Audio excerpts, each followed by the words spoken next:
the series is coming to a close, where you've had 6 issues to really kind of invite us into this world.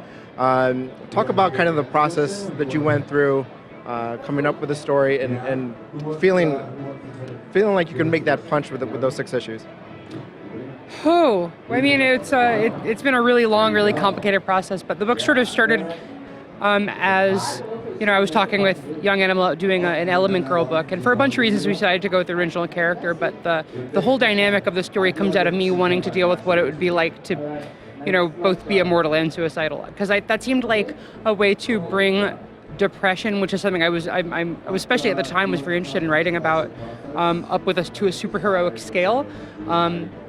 So the whole book was always kind of me wanting to sort of communicate what depression felt like. I don't usually have like a message or anything or any like big agenda, other than I just wanted to do a book that was how that felt, just really scaled up to sort of the superheroic proportions. So the whole, it's not just her suicide, it's the end of the universe.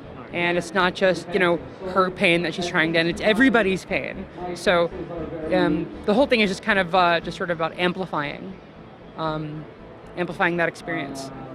In terms of mental health, obviously it's in conversation today, but why not comics? Why not have a comic kind of help bring the discussion to the table?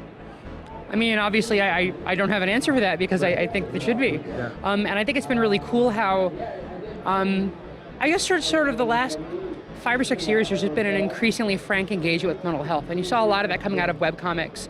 I can't remember the name of the book. I think the writer goes by Shen, and it's this these like meme comics you always see on Twitter. It's just like these really pithy 3-panel things of what everyone's internal monologue is like.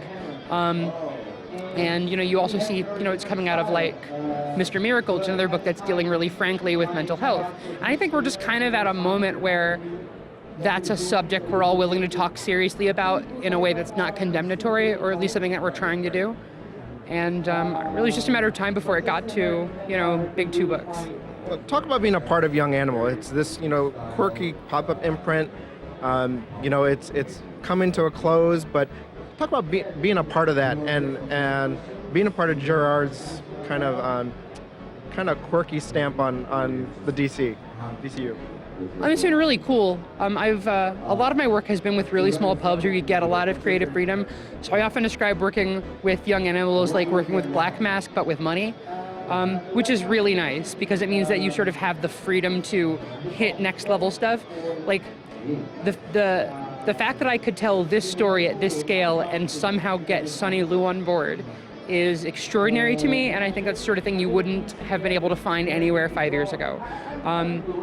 Even with like the explosion of creator and auteur-driven work, I think that's the sort of thing that like there's just a level of financial scale that wouldn't have been possible before. And I just think it's really chill that DC was willing to support that for so long. These weird experimental books where anything was possible and where the rules didn't matter, which gave us an immense amount of freedom. And I'm hoping that's a light that doesn't go out.